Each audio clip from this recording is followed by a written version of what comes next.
Hey there, everybody. Welcome to another edition of Comic Book Geezers. I'm your host, Pete, and my co-host and partner in crime. Hello, I'm Wild Bill, the Unknown Comic. How is everybody? We're doing Thor, Part 2. Part 2. You guys loved Part 1, and most of the feedback we got was like, more Thor, more Thor. So the original idea is we did a sampling of some of the very first Journey into Mystery through about issue 200, at least what we had anyway. And now he's got more. And the plan was, the second part of this was going to be like 201 and up.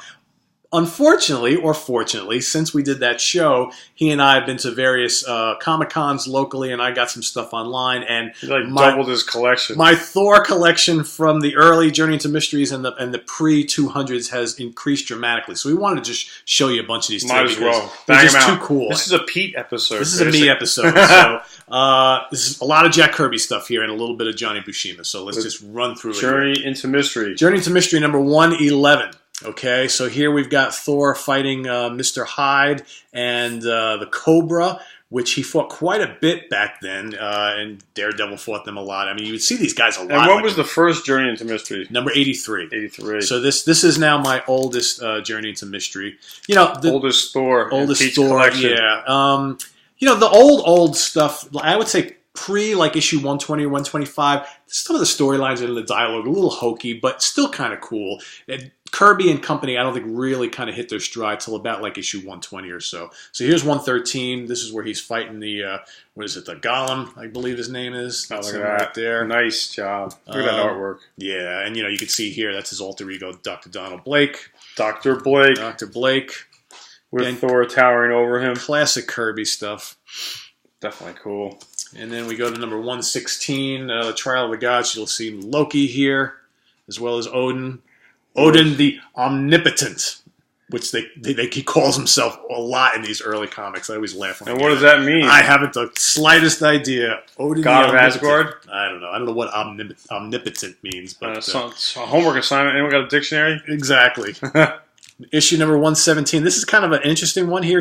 Thor goes to Vietnam and battles with the Viet Cong. And this was published when Vietnam was going on. Yeah, so this is 66 or something like that, or 65. I don't know. It's pretty early on in the whole in the thing. Heat of the conflict at the time. Here's a cool one. This is number 120. You'll see the Absorbing Man up in the corner. We showed you in the last episode a bunch of those early issues with the Absorbing Man. This is a continuation of that story. Very, very cool stuff. In fact, he's back again on issue 122. So it's the Absorbing Man actually makes his way to Asgard. He tackles a lot of the Asgardians as well as Odin himself, which is kind of neat. Of course, you know that he got his power from Loki. That's why he's there. More of the same guys here. So here we got Thor coming through a building. This is 123. You got the Absorbing Man, you got Odin, you got the Demon over here, and of course Loki. So again, another great Kirby cover. So like I said, right about this time where the storylines are really, really getting good, and I think the whole team of Kirby and Stan Lee and the various inkers and colors that they had really were doing a great job. And this is when they decided to bring in the son of Zeus, Hercules into, the Thor storyline. I mean, we've seen Hercules and Thor for forever after this, right about this point.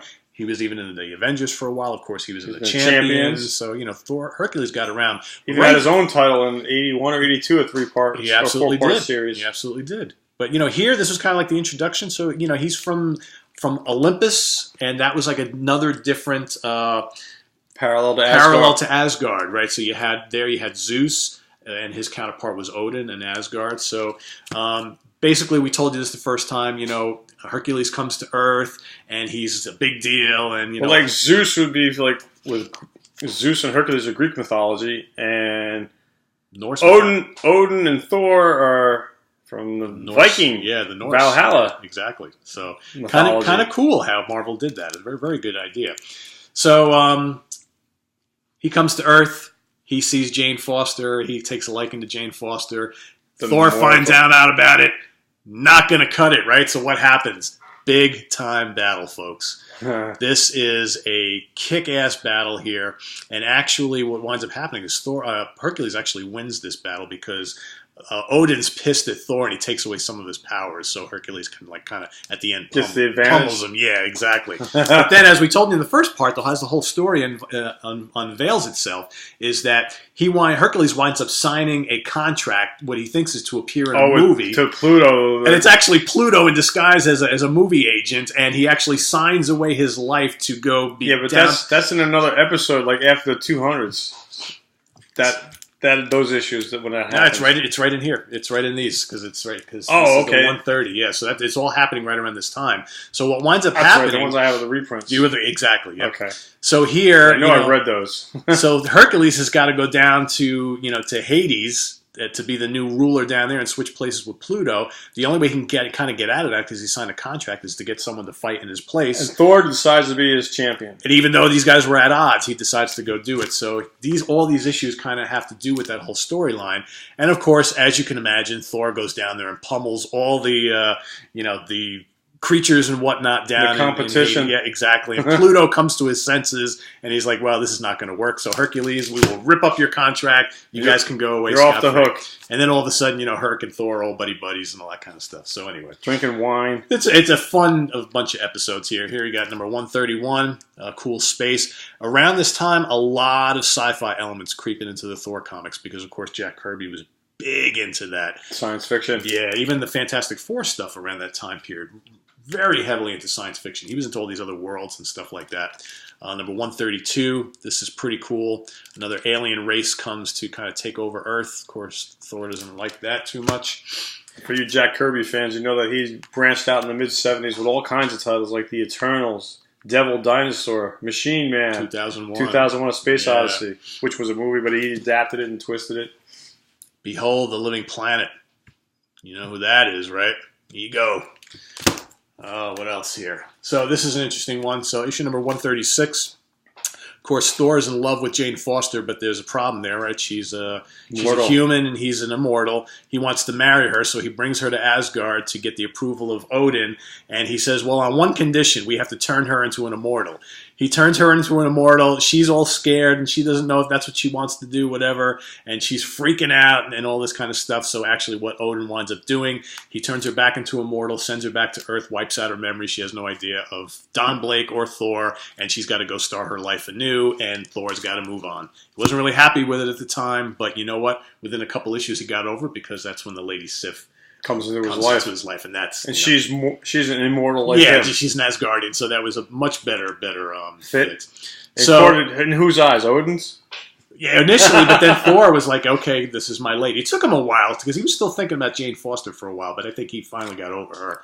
137. This is probably one of the best battle issues, and of any of these old Thor ones, kind of on par with that early 121 with the Absorbing Man, the nemesis of Thor, the evil troll. He appears in so many Thors, even post 200, which we'll get to. We're going to see a lot of him, so get used to it. Here, he's got these metallic bands that they're almost like brass knuckles, but different. They're made with a metal that can level mountains. So this is a incredible battle. One of the best battle issues right here, guys. So make sure you don't miss this. If you're going to get some great Thor battle issues, you got to get 121 against the Absorbing Man, this one, and the one with Hercules that we showed before. All great. All right, so here we got Don Blake, his alter ego, getting sucked into the netherworld. All right, so Bill, we have seen this countless times. Oh, yes. That line drawn between the surface world. I think I have this in the reprint version. You might, but we've seen so many. Which is called Marvel Spectacular. Yeah. But we see time and time again, and not just the Thor title. We've seen it in Hulks and all sorts of things. This idea of being sucked down. Yes. You've seen it in Hulk covers. Yep, exactly. We've seen quite a few. Horror covers. Yes, absolutely.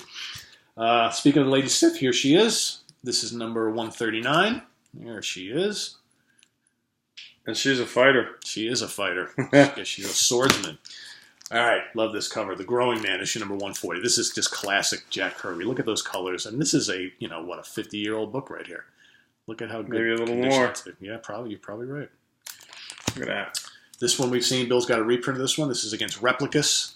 Which is number 12. Yep. Issue of Marvel Spectacular. 141 in the original. Again, another really cool cover that pops and pops. I think the one I have, the cover of the background is red. It might be a little different because they changed those covers. The depiction is the same. I don't know.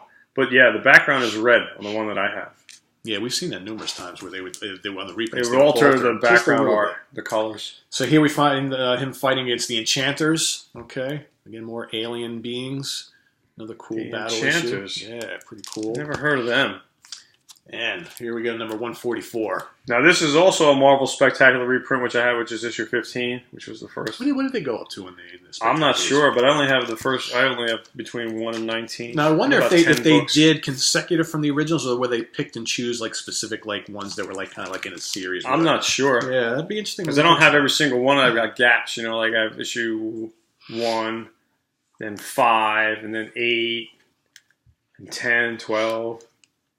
145, basically he is, once again, a recurring theme. Odin's pissed at Thor for something, and he takes away his power. So here he is stuck on Earth with like half of his power. So in other words, he doesn't have hammer in his hand. He's got the hammer, but the hammer doesn't work like it normally does. He doesn't have the brute strength. He's just got his natural strength, but the power to control the elements. He doesn't have any of that kind of thunder and storms. So that leads him to get a job as a strongman with the Circus of Fear, because the ringmaster is plotting to steal this golden bull, which is worth a shitload of money.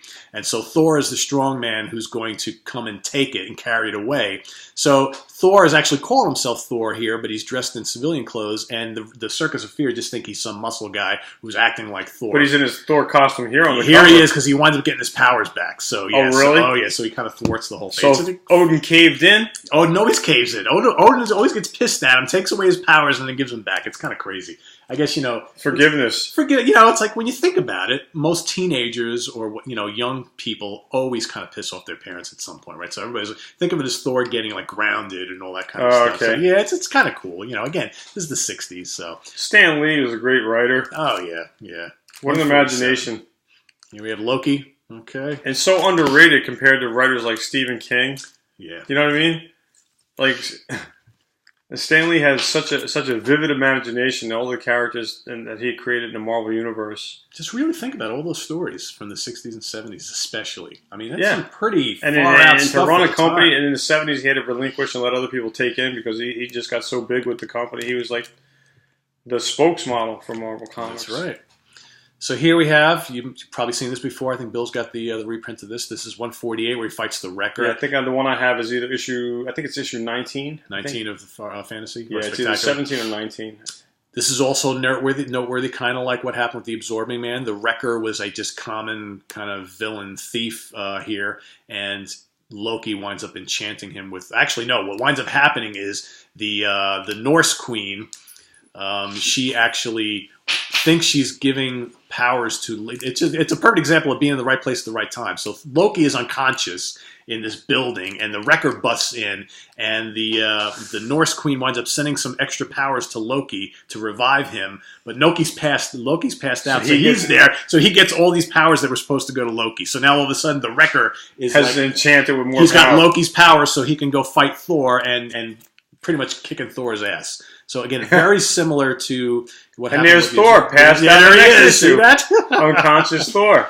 And of course, the Wrecker we would see over and over again in years to come. He would start up that team called the Wrecking Crew with various other villains. Another really cool villain who came from humble beginnings. All right, so here the issue number 150. This is a cool one. This one's going for a good amount of money.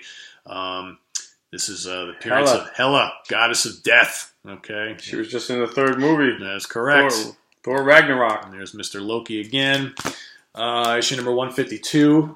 Ulik the Troll. There he is. A nemesis always. And there's Lady Sif in the background. And Balder. And who else we got up there? And we got the Norse Queen, Carnella. Carnella, I believe her name is. And, of course, Loki up in the corner. Everybody's watching the battle. So, the science fiction stuff with Kirby and Stan Lee really, really getting heavy here. This is issue number 160 with Galactus. So Galactus comes into the fray, the Wrecker of Worlds. Stacked. Yeah, absolutely. Basically, Odin is very nervous hearing all this talk about Galactus, and Odin is worried that Galactus is going to come and try and take over Asgard. I missed out. Yeah, well, we'll do it again. It's a great cover. There he is, Mr. Galactus. You know him from the Fantastic Four books. Ironically, no mention of the Silver Surfer in these at all. So I don't know whether this was before or after his invention, his conception. Yeah, the Fantastic Four. I'm not really sure. Okay. So if any of your readers know, we'd love to know because I did not look that up. Here you have 161. This is very noteworthy. Yep. Galactus fighting Ego, the living planet. I like the cover Thor, with the evil laser beam eyes. Thor kind of torn in the middle. So he actually, well, without giving too much away, Ego actually wins this battle with the help of Thor, so they kind of become a little friendly. Allies against Galactus. So here, a little bit information about Galactus, the origins of Galactus. Otherwise, not much else going on in this particular one here. They're actually kind of, the guys from Asgard are like watching some information about how Galactus was created. And then 163, Where Dwell the Demons. Another cool Kirby cover. Bill loves this one. Yeah. Got Thor and Sif looking on. Here's another. This is another cool cover I like. Culmination of that story. So I said this is kind of like a green Zeus. Green Zeus. Or green Odin or whatever. Definitely cool though. All right. This is a special one. Yeah, these two are very special. So here, number 165, the first appearance in full of him, which is basically Adam Warlock. Okay. Without his uniform. And he's actually very much like a child here, like a child that was just born. And the reason why him and Thor go at it is because he basically is like, I need a mate and I want to take the lady Sif. And he's very powerful, extremely powerful. And Thor, of course, gets bent out of shape. That him puts a stop to it. Well, he does, and he goes berserk. Thor goes berserk, and of course, who gets wind of that but Odin, and Odin is not happy. Takes away his powers? Again, yes. Really? I was just being sarcastic. No, he does. Back in that merry-go-round, that loop. It's just always happening. So here we have, he's no powers, and here's Loki, so it's just crazy. None of my Thors go back this far. I have mostly post-200 books. 168, Galactus is back again. Because now, another one of the things that Odin makes him do to make up for his going berserk a couple issues back is he goes on a quest to find Galactus, to get to the root of what's going on with Galactus and if they have to worry about him. These are kind of cool issues, very sci-fi oriented, and they do meet. They don't really fight, but like Galactus kind of cover. Yeah, here's Galactus again. So he basically gives Thor a whole explanation about who he is and why. And the weird thing is like once he finds out that information, Odin pulls him back and says, okay, thanks for doing that. Now you can go do whatever else you got to do. And they kind of like drop the story and it doesn't go any further. So like this whole build-up. So they accept Galactus's definition of how he became. It's very disappointing. It should have been much, much more, but it really wasn't. So kind of like a commercial break. Yeah. We'll be back after these messages, but we never come back. That's right. So maybe they were going to try and develop that plot later? I guess. Or maybe they just picked up Tank on the ran out of Fantastic gas? Four. Maybe they just didn't want to do it here and they picked up on the Fantastic Four. I don't know. But it was just kind of disappointing. So it was a letdown. 174, the challenge of the Crypto Man. It's kind of the blue robot kind of android kind of guy who's controlled by this dude here. So you're saying don't buy that book? I get it because of the significance of having Galactus, but if you're expecting like a big battle issue, don't do it. But as a kind of a cool story with a lot of sci-fi elements and giving you more insight as to who Galactus was, it's cool for that reason. I was expecting some big epic thing. Some kind of clash. Yeah, because they built up to it for like issue after issue when Odin's like, you got to go find Galactus, you got to get to the root of this whole thing, and then nothing really happens. There were no roots. Yeah, not really.